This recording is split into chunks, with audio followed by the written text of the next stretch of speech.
Boards are near and life process cannot be ignored. This chapter decides mark, confidence and accuracy in your science paper. Hi, I am Amrita and welcome to continuous revision video number 5, our last minute exam oriented revision, especially designed for class 10 CBSE board students. Let me share my screen. क्यों important है, don't you think so? क्या ज़रूरी है life process में? Life process मतलब हमारी और आपकी लाइफ, करेक्ट? तो इसलिए ये इम्पोर्टेंट होगा कि नहीं होगा, आप बताइए, है ना? लाइफ में इम्पॉर्टेंट है तो ये चैप्टर भी इम्पॉर्टेंट होगा। और बेसिकली ये कोर बायोलॉजी चैप्टर है तो ऑब्वियसली इसको इम्पॉर्टेंट होना तो ज़रूरी है। इसके अंदर बहुत सारे डायग्राम है जिसको आप इजीली बना कर प्रैक्टिस कर सकते हो और इजीली आप उसमें मार्क्स गेन कर सकते हो। उसमें डायग्राम बेस्ड क्वेश्चन पूछा ही जाता है। एमसीक्यू क्वेश्चन आप इसमें इजीली सॉल्व कर सकते हो क्योंकि बायोलॉजी आसान होती है याद करने के पर्पज से। हाँ, डायग्राम बेस्ड क्वेश्चन भी आप इजीली उनको स्कोर कर सकते हो। तो based on comparatively to rest of the other chapter like physics का, केमिस्ट्री का, अगर आप कंपेयर करने बैठेंगे तो लाइफ प्रोसेस जो हम और आपकी ज़िंदगी से लेना देना रखता है वो वाला जो चैप्टर है वो आसानी से आप को मार्क्स स्कोर करने में मदद कर सकता है। Am I understandable to you? Apart from that इसके बहुत सारे कॉन्सेप्ट रिपीट होने वाले हैं क्लास 11th में। तो जो बच्चे नीट की प्रिपरेशन करना चाहते हैं वो उस चैप्टर को बहुत अच्छी तरीके से रिवाइज भी करें, एग्जाम में परफॉर्म भी करें और आगे भी इसका इस्तेमाल करें। Okay, so it's a guaranteed scoring chapter if diagrams are clear. Please be very careful when you are drawing your diagrams. Diagrams आपको अच्छे मार्क्स दिला सकता है, am I right? Okay, now moving ahead. तो सबसे पहले लाइफ प्रोसेस एक्चुअली होती क्या है? What are the life process? Life process are the basic activities. Yes, जैसे कि हम और आप मिलकर एक दूसरे के साथ हमारी जो लाइफ जी रहे हैं वो सभी कुछ मिलाकर हमारी जो टोटल एंटायर लाइफ है वो लाइफ प्रोसेस कहलाती है। All day to day basic activities performed by any living organism. Like हम लिविंग ऑर्गेनिज्म है, प्लांट्स लिविंग ऑर्गेनिज्म है, एनिमल्स लिविंग ऑर्गेनिज्म है, unicellular organism, multicellular organism, all kind of living organism जो भी perform करते हैं, जो भी एक्टिविटी करते हैं, जो भी उनकी दैनिक दिनचर्याएं होती हैं वो सारी क्या कहलाती हैं? उनकी life process. M I understandable? Before moving ahead मैं ये सिर्फ आपको एक बार रिमाइंडर डालना चाहती हूँ कि ये रिवीजन चैप्टर है और इसको रिवीजन के टाइम पर हमें इसको सुपर फास्ट एक्सप्रेस में भगाना होगा। तो मैं किसी भी चीज़ पे बहुत ज़्यादा टाइम नहीं लगाने वाली हूँ, क्विकली आपको रिवाइज करने वाली हूँ सो दैट आपका ज़्यादा टाइम वेस्ट भी ना हो और आप फटाफट इस चैप्टर को रिवाइज करके गुड मार्क्स गेन कर सके। Am I understandable to you? Examples, अब जैसे डे टू डे लाइफ में हम क्या करते हैं? न्यूट्रिशन, रेस्पिरेशन, सांस का लेना देना, ट्रांसपिरेशन, एक्सक्रीशन, ये सारी चीज़ें आपकी कहलाती हैं life process. You can look into this picture. Why are maintenance process needed? अब हमारी जो लाइफ प्रोसेस है उसको मेंटेन करने की जरूरत क्यों पड़ती है? Living organism need maintenance process because they are need energy of growth and repair. This is very important question कि इसको मेंटेनेंस की आवश्यकता क्यों पड़ती है? क्योंकि हमारी ग्रोथ, हमारी सेल्स को ग्रोथ के लिए, उनको रिपेयर होने के लिए एनर्जी की आवश्यकता होती है।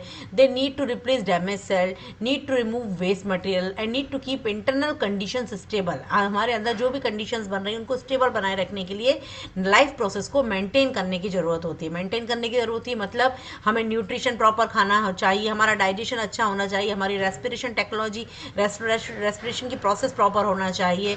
ये सभी लाइफ प्रोसेस को मेंटेन करने की क्यों आवश्यकता होती है? एक इंपॉर्टेंट क्वेश्चन बनता है, तो इस चीज को ध्यान से समझ लीजिए। Apart from that, now living things and non living things में डिफरेंस। ये बहुत छोटे बचपन से आप करते हुए आ रहे हो, जब 3rd, 4th, 5th ग्रेड में थे तब भी आपको ये क्वेश्चन पूछा जाता था। 10th बोर्ड में भी ये क्वेश्चन पूछा जाएगा, बट आपका आंसर लिखने का जो तरीका होगा वो 3rd स्टैंडर्ड, 4th स्टैंडर्ड में उस लेवल का होगा, 6th, 7th में अलग लेवल का होगा। And now when you are in 10th standard, examiner is expecting you to write that same difference in biological form. That means आपकी जो राइटिंग स्किल्स है वो इसमें आपको समझ में आना चाहिए, आप उसके डेप्थ में उतरकर उसका डिफरेंशिएट करोगे। Like living things made up of all cells. Living things cell से बनी होती हैं, वाइल नॉन लिविंग थिंग्स के अंदर किसी तरह की कोई सेल्स नहीं होती हैं। दे show movement but energy of movement comes from with in the organism only. Non living things they do not show movement, like ये टेबल है, ये जो माइक रखा हुआ है, ये सभी they can not move from without any external force. Am I understandable? So you are supposed to use these external force, energy kind of terminology when you are writing the answer for the same. They need food, they do not need food. Growth is irreversible in the living things, while non-living things mein growth is reversible. Respiration occurs in which food is oxidized to release energy. Now you will learn, we have already learned the same thing in the previous chapter when we were doing chemistry wala chapter. There we have learned about oxidation. So similar kind of terminology you are going to use to write the answer of biology chapter. Am I clear?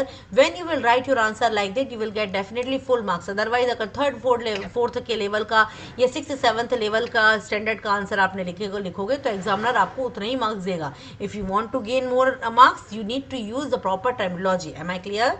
Okay, now moving ahead.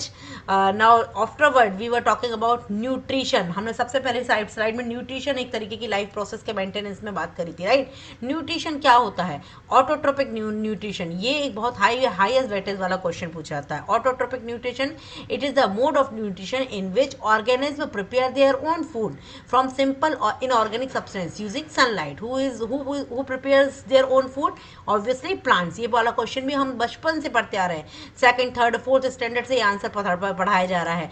लेकिन इसको लिखने का तरीका 10th board के हिसाब से होना चाहिए. This process known as photosynthesis. Now photosynthesis होती क्या है ये भी हम सबको बहुत अच्छे से पता है, बट हमें इसकी प्रॉपर केमिकल रिएक्शन लिखना होगी और प्रॉपर इसकी डेफिनेशन लिखना होगी. तो definition says photosynthesis it is the process by which green plants make food from carbon dioxide and water using sunlight in the presence of chlorophyll. So chlorophyll is a pigment. When you will write the equation, what you will write in the word equation के form में you will write carbon dioxide plus water will give you glucose plus oxygen in the presence of sunlight and chlorophyll. So sunlight and chlorophyll यहाँ पर pigment है और sunlight यहाँ पे catalyst का काम करेगा. Am I understandable? Now heterotropic nutrition, ये क्या होता है भाई heterotropic nutrition? इसका भी हम quickly revise कर लेते हैं. heterotropic nutrition जिसमें ऑर्गेनिज्म डिपेंड करता है किसी दूसरी चीज पर या किसी दूसरे ऑर्गेनिज्म पर फूड के लिए. एक ऐसा न्यूट्रिशन जिसमें कोई भी ऑर्गेनिज्म अपना खाना खुद ना बनाकर किसी और के ऊपर डिपेंडेंट रहेगा, उसको आप बोलोगे हेट्रोट्रोपिक न्यूट्रिशन. प्लांट्स के अंदर पोटेंशियल होता है कि वो अपना खाना खुद बना लेते हैं सनलाइट की प्रेजेंस में और क्लोरोफिल की प्रेजेंस में. अपना खाना, अपनी एनर्जी खुद बना सकते हैं फोटोसिंथेसिस की मदद से, राइट? सो वो कौन से कहलाएंगे? ऑटोट्रोपिक. ऑटोमेटिक, अपना खुद का बना सकते हैं. और हेट्रो मतलब which they are not able to, they are dependent on something else. So हम और तुम भी हेट्रोट्रोपिक न्यूट्रिशन के अंदर आते हैं, क्योंकि हम और तुम भी भले हमारी गैस पे कुकिंग करने की स्टाइल अलग अलग है, हमारी रेसिपीज अलग अलग हैं, but we are not able to cook our own food, make our own food. Without the help of plants we are not able to cook our food. Am I understandable to you? That is why we are coming in the category of heterotrophic nutrients, right? Now type of heterotrophic nutrient, 3 तरीके के heterotrophic nutrition होता है. Number 1 saprotrophic nutrition, parasitic nutrition and holozoic nutrition. अच्छी बात यह है कि हमारे सिलेबस में केवल होलोजोइक न्यूट्रिशन है, बट फिर भी सेप्रोट्रोपिक न्यूट्रिशन ईस्ट में, मशरूम में देखने को मिलता है. पैरासाइटिक न्यूट्रिशन टेपवर्म में और लाइस में देखने को मिलता है, जो अपन ऑलरेडी प्रीवियस क्लासेस में पढ़कर आए हुए हैं. ना होलोजोइक न्यूट्रिशन जो कि ह्यूमन बीइंग में, अमीबा में, मल्टीसेलुलर और यूनिसेलुलर ऑर्गेनिज्म में देखने को मिलता है, उनकी हमें डिटेलिंग स्टडी करना है, राइट? नाउ होलोजिक न्यूट्रिशन एक्चुअली होता है क्या, ये बहुत इंपॉर्टेंट है. हाँ, इजीली आपको समझ में भी आ जाएगा, इजीली याद भी आ जाएगा और इंपॉर्टेंट भी है. लिख दोगे तो फटाफट मार्क्स भी मिल जाएंगे. So holozoic nutrition is a type of heterotrophic nutrition in which food is ingested, digested, absorbed, assimilated and egested. That means ये हमारे अंदर का डाइजेशन प्रोसेस है, जो कि 5 स्टेप्स को डिफाइन करता है. इंजेशन के अंदर फूड को हम सबसे पहले अपने मुंह के थ्रू खाना अंदर डालते हैं. उसके बाद डाइजेशन होता है. डाइजेशन में क्या होता है? Breaking food into the simpler substance. हमारा जो खाना है वो छोटे छोटे पार्ट में डिवाइड हो जाता है. Absorption, digested food enters into the blood.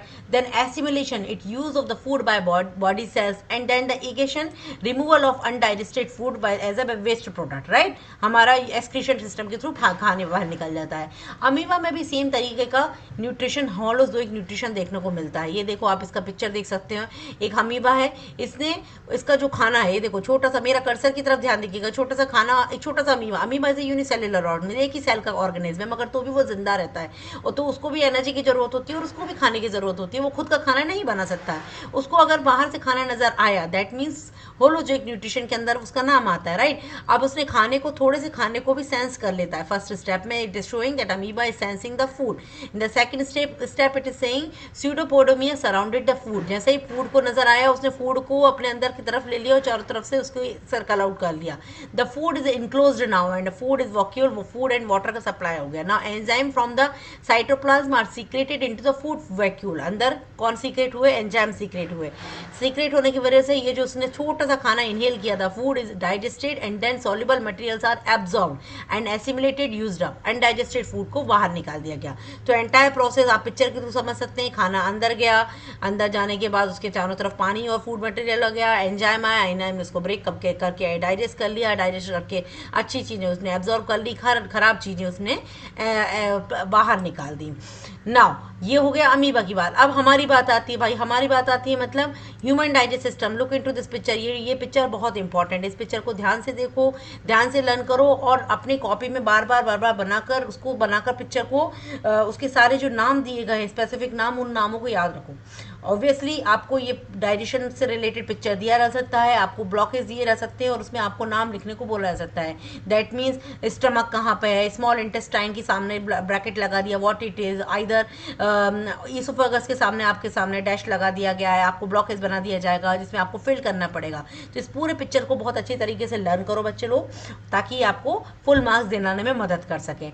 अब ये सारी चीज़ें हमारी डे टू डे लाइफ से हैं, ऑलरेडी हम पढ़ के आए, तो फटाफट हम इसको रिवाइज कर लेते हैं. सबसे पहले हमारा खाना मुंह में जाता है, माउथ में, फिर माउथ में इंजेक्शन होता है, हम लोग च्यू करते हैं, सलाइवा हमारे मुंह में आता है जिसकी वजह से हम च्यू करना स्टार्ट करते हैं और वो हमारे अल्टीमेटली डाइजेशन ईसोफेगस में चला जाता है. ईसोफेगस मतलब ये वाली पाइपलाइन नजर आ रहा है जिसको हम खाने की भोजन नली भी बोलते हैं. यहाँ से ट्रांसफर कहाँ ट्रांसफर हो जाता है? स्टमक में ट्रांसफर हो जाता है. स्टमक से डाइजेस्टेड, स्टमक क्या काम करता है? ये प्रोटीन को डाइजेस्ट करता है, साथ साथ में जितने भी जर्म्स और बैक्टीरिया हमारे साथ साथ आ गए हैं उनको भी किल करने की कोशिश करता है. समटाइम कर पाता है, समटाइम नहीं कर पाता है. जब नहीं कर पाता है तो हम बीमार हो जाते हैं. लीवर इसके बाद हमारा खाना कहाँ जाता है? लीवर में जाता है, जहाँ पर बाइल्स प्रोड्यूस किए जाते हैं. देन पैनक्रियाज में आता है. पैनक्रियाज में क्या होता है? पैनक्रियाज में डाइजेस्टिव एंजाइम सीक्रेट्स होते हैं. पैनक्रियाज के बाद खाना कहाँ जाता है? स्मॉल इंटेस्टाइन में जाता है, जहाँ पर खाने का पूरी तरीके से डाइजेशन किया रहता है और उसके अंदर से जितनी आवश्यक चीज़ें हैं, जितनी पोषक पदार्थ हैं, जितने भी न्यूट्रिएंट्स हैं, उन सभी चीज़ों को एब्जॉर्व कर लिया जाता है. राइट. देन लार्ज इंटेस्टाइन में भी फिर से एब्जॉर्प्शन ऑफ वाटर होता है एंड देन रेक्टम में जाकर स्टोर्ड फीसेस होता है एंड एनस से अनडाइजेस्टेड फूड को बाहर, वेस्ट मटेरियल को बाहर निकाल दिया जाता है. तो दिस एंटायर प्रोसेस को अपन बोलते हैं ह्यूमन डाइजेस्टिव सिस्टम. अब इसका सुपर मेमोरी टेक के फूड में माउथ, ईसोफेगस से स्टमक, स्टमक से लीवर से पैनक्रियाज, पैनक्रियाज से स्मॉल इंटेस्टाइन से लार्ज इंटेस्टाइन से रेक्टम एंड रेक्टम से एनस. ये पूरा फ्लो आपको ऑटोमेटिकली आप अपने आप को देखते जाओगे. सबसे पहले आपने खाना खाया, फिर खाना नली में आया, फिर पेट में गया, पेट से जाने के बाद लीवर में गया, लीवर से पैनक्रियाज में गया, पैनक्रियाज से small intestine, then large intestine, then rectum and then anus से वो वेस्ट मटेरियल की फॉर्म में बाहर निकल गया. ये पूरी चीज को पिक्चराइज करो, याद करो. इस पिक्चर को डेफिनेटली याद कर लेना, इसमें से क्वेश्चन पूछा जा सकता है. ओके, आगे बढ़ती हूँ. आगे बढ़ने के साथ साथ डाइजेशन ऑफ फूड किस तरीके से होता है ये भी बहुत इंपॉर्टेंट है. जैसे अभी हमने डायग्राम लर्न किया, इसी तरीके से हम इसको लर्न कर सकते हैं. 3 तरीके से हमें बेसिकली डाइजेशन सिखाया गया है. सबसे पहले कार्बोहाइड्रेट, जो हम खाना खाते हैं उसके अंदर कार्ब्स रहते हैं, कार्बोहाइड्रेट रहते हैं, उनका डाइजेशन की प्रोसेस वो कहाँ से स्टार्ट हो जाता है? माउथ से स्टार्ट हो जाता है. हम जैसे ही खाना खाते हैं हमारा सलाइवा उसके अंदर मिक्स हो जाता है. Starts in mouth, salivary amylase convert starch into the sugar. जो हमारा खाना है उसके अंदर जो स्टार्च है उसको कन्वर्ट किया जाता है शुगर में. Then completed in the small intestine. और इसके अंदर पूछा जाने वाला सबसे फ्रीक्वेंटली क्वेश्चन है कि which enzyme digested the starch. So next question digestion of protein. उसके बाद प्रोटीन का डाइजेशन के बारे में है, जो कि स्टमक के अंदर स्टार्ट होता है. पेप्सिन नाम का एंजाइम प्रोटीन को डाइजेस्ट करने में हेल्प करता है और उसका complete digestion again small intestine में हो जाता है. तो देखो, कार्बोहाइड्रेट और प्रोटीन ये दोनों कहाँ कंप्लीटली डाइजेस्टेड हो जाते हैं? स्मॉल इंटेस्टाइन में. ये इसको डाइजेस्ट करने के लिए सलाइवरी एमाइलेज का यूज़ किया जाता है. प्रोटीन को डाइजेस्ट करने के लिए पेप्सिन नाम के एंजाइम का यूज़ किया जाता है. Am I understand understandable to you? Now both the questions over here, which enzyme digests starch and which enzyme that digests protein in the stomach, both the questions are important. Afterward, the third digestion of fat, हम लोग oil घी के form में fat कई बार लेते हैं. So it take place in the small intestine. Bile juice emulsify the fats. Bile juice के बारे में हमें डिटेलिंग में पढ़ना है. Bile juice is very important. Pancreatic enzyme digests the fats over here. So all three kind of digestion, that means carbohydrate का digestion, protein का digestion and fat का डाइजेशन कंप्लीट कहाँ जाकर होता है? स्मॉल इंटेस्टाइन में होता है. पैंक्रियाटिक एंजाइम इसको डाइजेस्ट कर देते हैं. यहाँ पर भी role of bile juice in digestion is very very important question. So ये डाइजेशन हमने रिवाइज कर ली है. आगे हम बढ़ते हैं. अब देखो ये किस चीज़ का पिक्चर दिख रहा है बच्चों, किस चीज़ का पिक्चर है? अब यहाँ पे हमें पैनक्रियाटिक जूस और बाइल जूस के बारे में स्टडी करना है. ये बहुत ज़्यादा इंपॉर्टेंट जो क्वेश्चन है. बाइल जूस ये कहाँ से प्रोड्यूस होता है? लीवर से प्रोड्यूस होता है. कहाँ पे स्टोर रहता है? गॉल ब्लैडर में. It released into the small intestine which is duodenum. What is its function? Bile juice का क्या काम है? It emulsifies the fat, break large fat globules into the small droplets, nutricilic acidic chymes for the stomach. It helps in the absorption of fatty acids and glycerol. No digestive enzymes present in that. In which? Bile juice. Pancreatic juice. देखो यहाँ पर जो इस picture को ध्यान से देखो, यहाँ पर गॉल ब्लैडर दिया हुआ है, लीवर दिया हुआ है, यहाँ पर ये जो ग्रीन कलर का पट्टा दिखाई दिया है, यहाँ पर बाइल जूस का सीक्रेशन होता है. Am I clear to you? And pancreatic juice over here after in the pancreas के साइड नीचे. It produce in the pancreas, जो कि कहाँ पर रिलीज होता है? स्मॉल इंटेस्टाइन में रिलीज होता है. इसका क्या फंक्शन है? ये कार्बोहाइड्रेट को डाइजेस्ट करने में हेल्प कर देता है, ये प्रोटीन को डाइजेस्ट करने में हेल्प करता है, फैट्स को डाइजेस्ट करने में हेल्प करता है, न्यूट्रलाइज्ड एसिड काइम्स एंड बाइकार्बोनेट्स को भी न्यूट्रलाइज करने में हेल्प करता है. सो अल्टीमेटली हमारे खाने के डाइजेशन में बाइल जूस का और पैनक्रियाटिक जूस का बहुत ज़्यादा इंपॉर्टेंट रोल है. बाइल जूस और पैनक्रियाटिक जूस दोनों ही मिलकर हमारे खाने की स्पेसिफिक काइंड ऑफ चीज़ों को डाइजेस्ट करने में हमारी बॉडी की हेल्प करते हैं. तो ये क्वेश्चन बहुत ही ज़्यादा इंपॉर्टेंट है. Do not skip it. हमने इसको फटाफट रिवाइज किया हुआ है.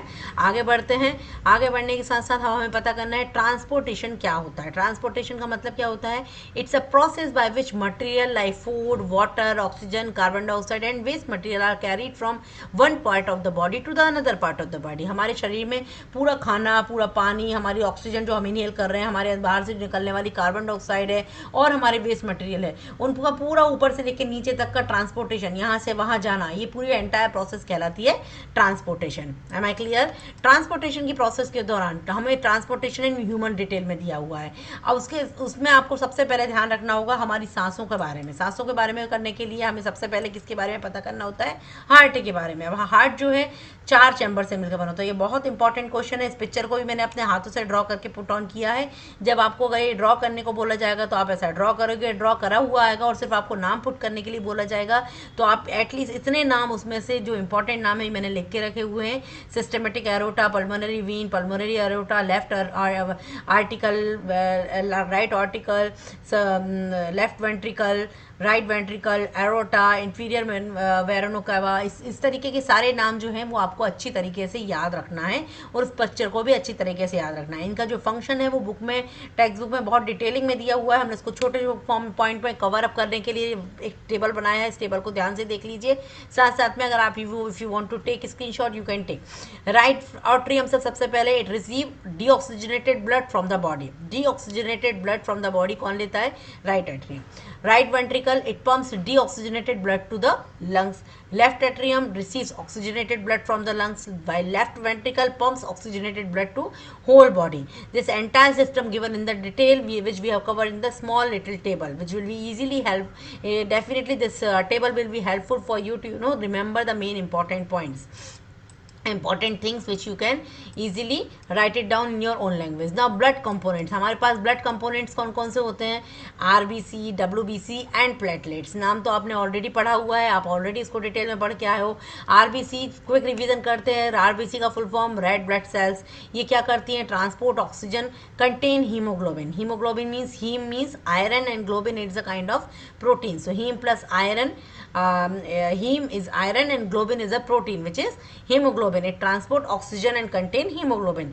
WBC वाइट ब्लड सेल्स, जो कि हमें इन्फेक्शन से एक तरीके से दुश्मन से लड़ने में हमारी हेल्प करती हैं, fight with infections and provide our immunity. हमारी इम्यूनिटी अगर किसी की वजह से स्ट्रांग है तो वो WBC की वजह से, हमें अगर कोई बीमारी होती है और अगर हम उस बीमारी से लड़ बढ़ के आगे बढ़ जाते हैं, अच्छे हो जाते हैं, मतलब वो किसकी वजह से हो पाए, WBC की वजह से हो पाए। Platelets, blood platelets, they help in blood clotting. जब भी हमें कहीं चोट लग जाती है, गिर जाते हैं और ब्लड निकलने लगता है बॉडी के किसी पार्ट से, थोड़ी देर बाद वो ब्लड निकलते निकलते बहना बंद हो जाता है और उस पर्टिकुलर ऑर्गन पर जहाँ से ब्लड निकल रहा है वहाँ पर एक पपड़ी टाइप की जम जाती है। इसको अपन बोलते हैं ब्लड क्लॉटिंग। ये ब्लड क्लॉटिंग किसकी वजह से होती है, प्लेटलेट्स की। अगर प्लेटलेट्स कम हो जाते हैं तो बहुत सिचुएशन खराब हो जाती है, इसलिए प्लेटलेट्स का अपनी लाइफ में बहुत इंपॉर्टेंट रोल होता है। इसके बाद हमने पढ़ा था बेटा डबल सर्कुलेशन। अब डबल सर्कुलेशन नाम से ही क्लियर है, 2 बार सर्कुलेशन। सर्कुलेशन मतलब क्या हुआ, double circulation is a type of circulation in the blood circulation in which blood passes through the heart twice one complete cycle.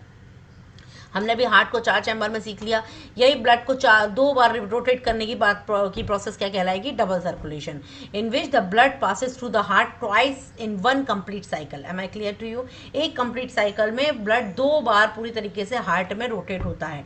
It includes the pulmonary circulation which start from heart, then lungs, then it goes to heart, lungs, heart, pulmonary circulation. Second was systematic circulation, which was heart, body, heart, systematic circulation and pulmonary circulation.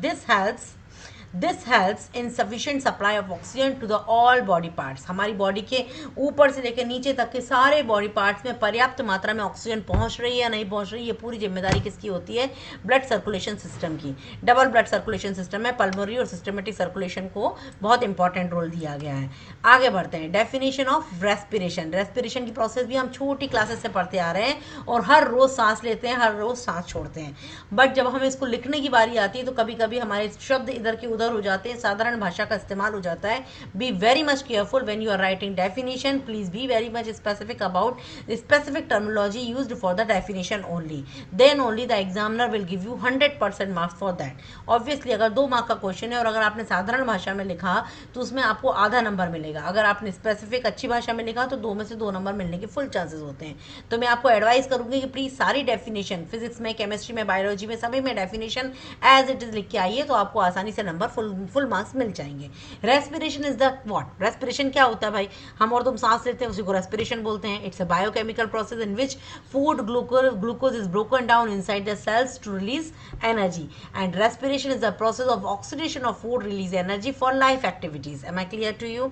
Respiration के दौरान हमारा खाना जो है, glucose जो है वो break down होता है तो एनर्जी रिलीज होती है, जिस एनर्जी का इस्तेमाल हम बोलने में, चलने में, दौड़ने में, भागने में, सब जगहों पे लगाते हैं। अब हम खाना नहीं खाएंगे तो खाना ब्रेक नहीं होगा तो हमारे अंदर एनर्जी की कमी होगी और हमारी डे टू डे लाइफ को परफॉर्म करने के लिए हमारे पास ताकत की जरूरत नहीं, हमारे पास ताकत ही नहीं रहेगी।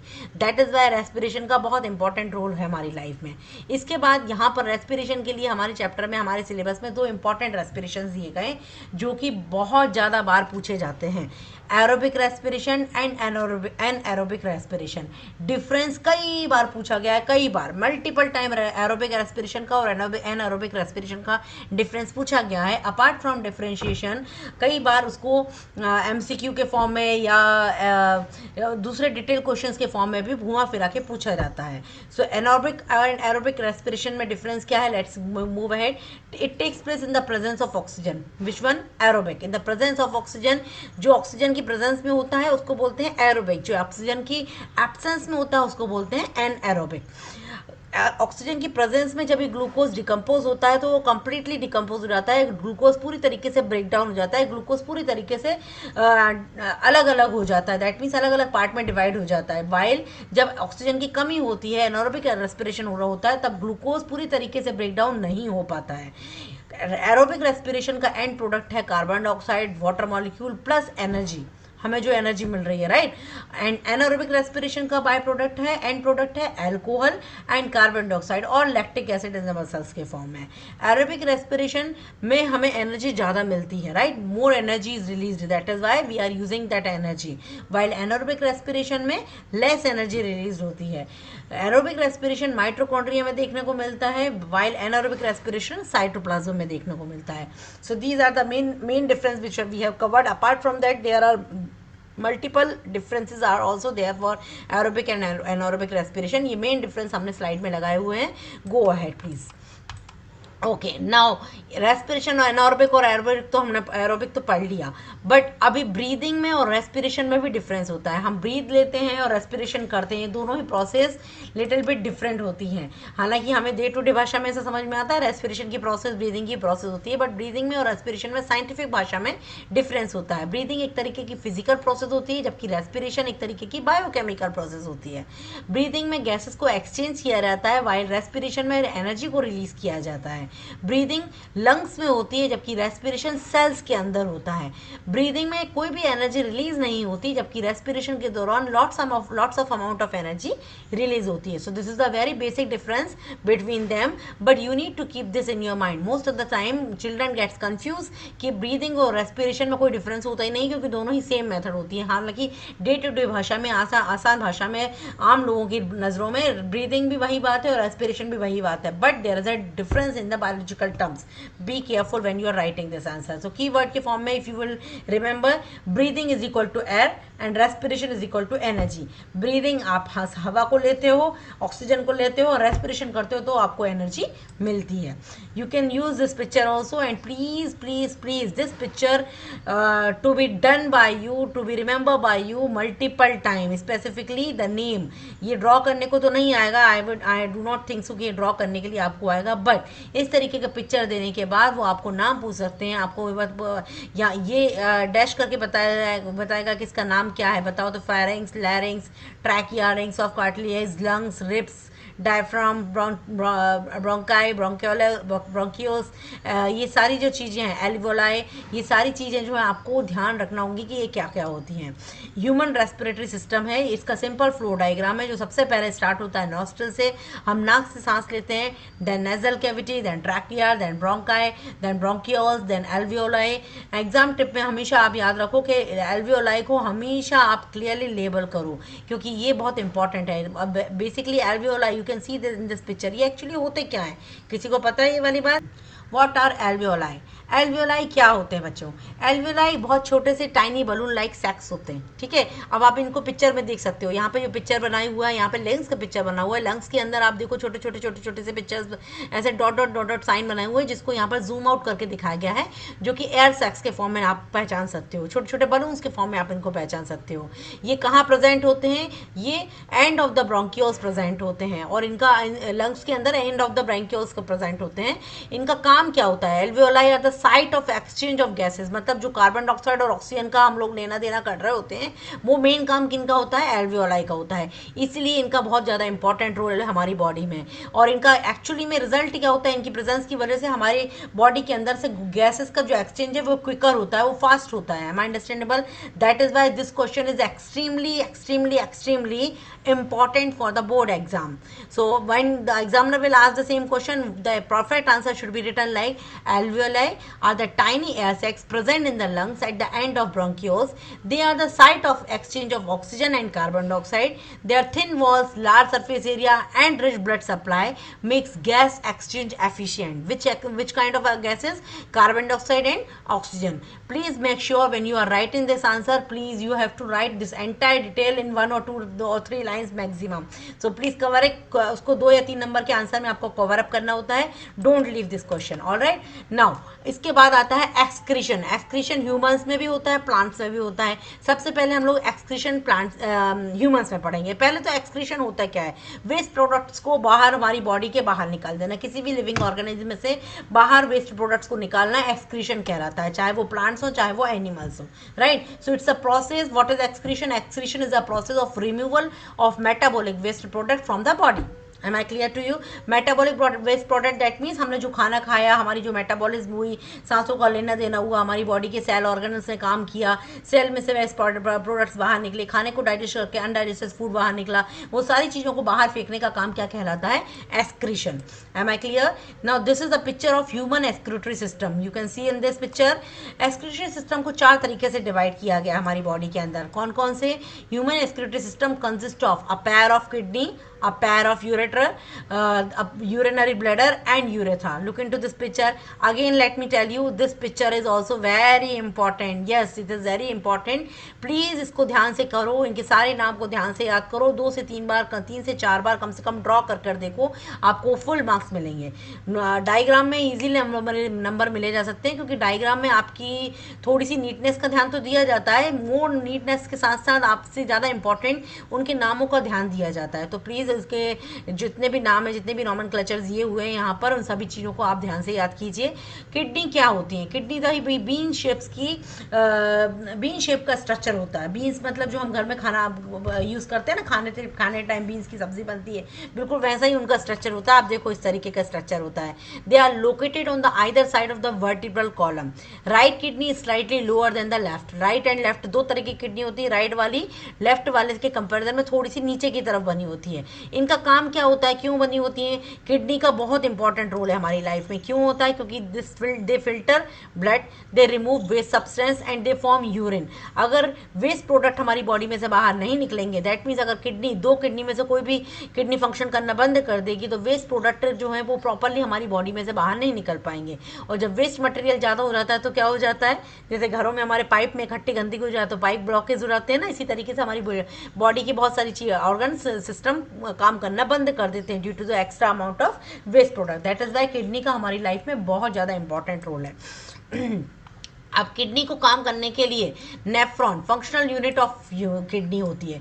जो किडनी का मेन काम करने वाला बंदा है वो क्या कौन है? Nephron. It is the functional unit of kidney. Nephron के थ्रू ही वो क्या काम करवाती है कि हमें सफाई कैसे करना है, उसका मेन जिम्मेदार कौन होता है? नेफ्रॉन होता है. हर किडनी के अंदर लगभग 10 लाख से ज़्यादा नेफ्रॉन होते हैं. They are the worker for kidney. Clear हुआ? स्ट्रक्चर ऑफ नेफ्रॉन, ये स्ट्रक्चर ऑफ नेफ्रॉन है जो कि टेक्स्ट बुक में भी दिया हुआ है, बहुत इंपॉर्टेंट है. यहाँ पर देखो, ये जो कप शेप स्ट्रक्चर है इसको बोलते हैं Bowman's capsule. The Bowman's capsule is a cup shaped thin walled structure.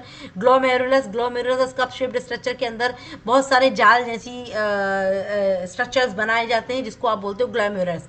Glomerulus एक तरीके से कैपिलरीज का नेटवर्क होता है. इसके अंदर बहुत सारी कैपिलरीज पतली पतली पतली पतली जाल के फॉर्म में जुड़ी हुई रहती हैं.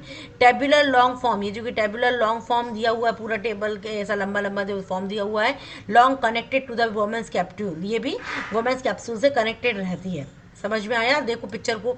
ओके, आगे बढ़ते हैं. अब इसके बाद इनका काम किस तरीके से चलता है, देखो किस तरीके से चलता है. फॉर्मेशन ऑफ यूरिन कैसे होता है, ये पिक्चर को फिर से रिपीट किया है. सबसे पहले जो वुमेन्स कैप्सूल है, ये जो कप शेप स्ट्रक्चर है, इसमें फिल्ट्रेशन होना स्टार्ट होता है. वाटर और small molecules from through the molecule passes into the capsule. सबसे पहले पानी और छोटे छोटे पार्टिकल्स, छोटे छोटे मॉलिक्यूल्स इस कप में से होकर गुजरते हैं. Useful substance and water reabsorb into the blood and remaining waste solution forms urine. जो ब्लड है वो अच्छी चीज़ों को एब्जॉर्ब कर लेता है और फालतू की चीज़ों को यूरिन में निकाल देता है. Blood containing urea enters the glomerulus. जो ऐसा ब्लड जिसके अंदर यूरिया प्रेजेंट है वो ग्लोमेरुलस के अंदर, मतलब कप के अंदर प्रेजेंट उन कैपिलरीज के झुंड में जाकर एडजस्ट होने एंटर करता है. कहाँ पर? कौन करता है? ऐसा ब्लड जिसके अंदर यूरिया प्रेजेंट है, मतलब नाइट्रोजीनियस प्रोडक्ट प्रेजेंट है. उसके बाद क्या होता है? Path of the urine. किस तरीके से यूरिन बाहर निकलता है? सबसे पहले urine pass from kidney to the ureter, then it is stored in the urinary bladder, then it released through the urethra. So ureter, kidney, ureter, urinary bladder, urethra. So urinary bladder is basically what? It is the muscular controlled by the nerves, hence urination is under voluntary control. Now additional information जो कि exam में पूछी जाती है, it's very important exam के prospectus से. Kidney जो होती है लगभग excuse me, kidney filter about 190 litre of blood per day. तुम समझ सकते हो 190 पर litre blood is filtered by that one kidney, मतलब 2 किडनीज एवरी डे. दोनों किडनियाँ हमारी फंक्शन करती हैं, right kidney and left kidney. Right kidney left kidney से थोड़ी सी नीचे होती है, मगर इन दोनों का काम बराबर बराबर चल रहा होता है. इनका फंक्शनल यूनिट कौन होता है? Nephron. In functional unit how many nephrons are there? Multiple, बहुत सारे नेफ्रॉन्स उनको मिलकर फिल्टर करने का काम करते हैं और एक दिन में लगभग 190 लीटर ब्लड को फिल्टर कर देते हैं. ओनली 1 से लेकर 1.9 litre of urine is formed daily. Remaining liquid is reabsorb observe and skin and lungs also help in the excretion like sweat, carbon dioxide भी, हमारा जो पसीना निकलता है वो भी एक तरीके का एक्सक्रीशन होता है, बट मेन एक्सक्रीशन हमारी किडनी के थ्रू होता है जो यूरिन के फॉर्म में हमारी बॉडी से बाहर निकलता है, right. Now excretion in plants, हमारी ह्यूमन के बॉडी का तो हमने फटाफट कर ही लिया रिवीजन, प्लांट्स में भी रिवीजन, प्लांट्स के रिवीजन की भी उतनी आवश्यकता है। प्लांट भी एक तरीके के लिविंग ऑर्गेनिज्म है, तो उनके अंदर भी वेस्ट प्रोडक्ट्स बनते हैं, उनके वेस्ट प्रोडक्ट को कैसे प्लांट बाहर निकालता है, उनके पास किसी तरीके का कोई एक्सक्रीटरी सिस्टम नहीं होता जैसे कि हमारे ह्यूमन में होता है, तो फिर वो क्या करते हैं, look into this picture, this is the picture of leaves, leaves के पीछे वाला जो पार्ट है उसको अगर आप ध्यान से देखोगे, माइक्रोस्कोप में देखोगे तो आपको छोटे छोटे से छेद नजर आएंगे, इन छोटे छोटे से छेदों को, होल्स को हम बोलते हैं स्टोमेटा। कुछ स्टोमेटाज ओपन रहते हैं, कुछ क्लोज स्टोमेटा है। Apart from that in this picture you can see a tree, एक बड़ा सा पेड़ है जिसके बार्क पर आपको कुछ लिक्विड बहता हुआ नजर आ रहा है, right. So they remove waste by storing waste in leaves, bark and fruits, they remove waste as a raisins and gums। तो ये जो आपको बहता हुआ नजर आ रहा है एक तरीके का रीजन है या गम है, जो कि प्लांट एक वेस्ट प्रोडक्ट के फॉर्म में अपने पार्ट से बाहर निकालता है। कई पौधों के ब्रांचेस पे या टहनियों पर आपको चिपचिपा महसूस होता है, वो चिपचिपा पदार्थ क्या है, रेजिन्स हैं या गम्स हैं। शेडिंग ऑफ ओल्ड लीफ, जैसे ही पत्तियां पुरानी हो जाती हैं, पीली होने लगती हैं और धीरे धीरे करके झड़ने लगती हैं, that is also kind of excretion from the plants. And from stomata, जो गैसेज, हार्मफुल टॉक्सिक गैसेज अगर बनी हुई होती हैं तो वो स्टोमेटा के थ्रू बाहर निकाल दी जाती हैं। तो अब आपको समझ में आया बच्चों, ह्यूमंस में एक्सक्रीटरी सिस्टम आपको दिया गया था, प्रॉपर एक एक्सक्रीटरी सिस्टम था जिसके अंदर किडनी 4 तरीके से फंक्शन कर रही थी और फिर हमारा वेस्ट मटेरियल बाहर निकाल रही थी। जबकि प्लांट्स में क्या होता है, कोई अलग से सिस्टम नहीं होता, मगर इनका पूरा प्लांट अलग अलग चीज़ों तरीके से अपने वेस्ट मटेरियल को बाहर निकाल रहा होता है। पत्तियाँ स्टोमेटा के थ्रू निकालती हैं, पेड़ जो होता है वो पत्तियों को झड़ा कर निकाल रहा होता है, जो बार्क होता है, जो तना होता है, उसमें से रीजन्स और गम्स के फॉर्म में निकल रहे होते हैं। इस तरीके से प्लांट के अंदर भी कोई गंदगी भी नहीं बसती है। नाउ इस चैप्टर के अंदर बहुत सारे मल्टीपल क्वेश्चंस पूछे जा सकते हैं। 1 mark question, 1 mark question, 2 mark question, 3 mark question, ये सभी क्वेश्चन की स्लाइड मैंने बनाकर रखी हुई। लगभग इस तरीके के क्वेश्चन आपको इजीली भी मार्क स्कोरिंग होंगे। What I think this question, this chapter is extremely important. Mark scoring भी है क्योंकि ये हमारी और तुम्हारी लाइफ से जुड़ा हुआ है, तो आधी से ज़्यादा चीज़ें तो हमें ऑलरेडी इनके बारे में पता हुए। कोई भी क्वेश्चन आपको छोड़ने की ज़रूरत नहीं है। अगर आपको स्पेसिफिक नाम किसी चीज़ का याद नहीं आ रहा है, नो वरी, आप डे टू डे लाइफ में अगर जिन चीज़ों को ऑब्जर्व करते हो, फील करते हो, महसूस करते हो, अगर आपने अपना आंसर उस तरीके से भी लिख दिया तो भी आपको एग्जामिनर नंबर देता है। So we are done with this revision. Believe me, students who revise regularly never panic in exams. Keep revising and wish you all the best for your examination. Thank you for watching.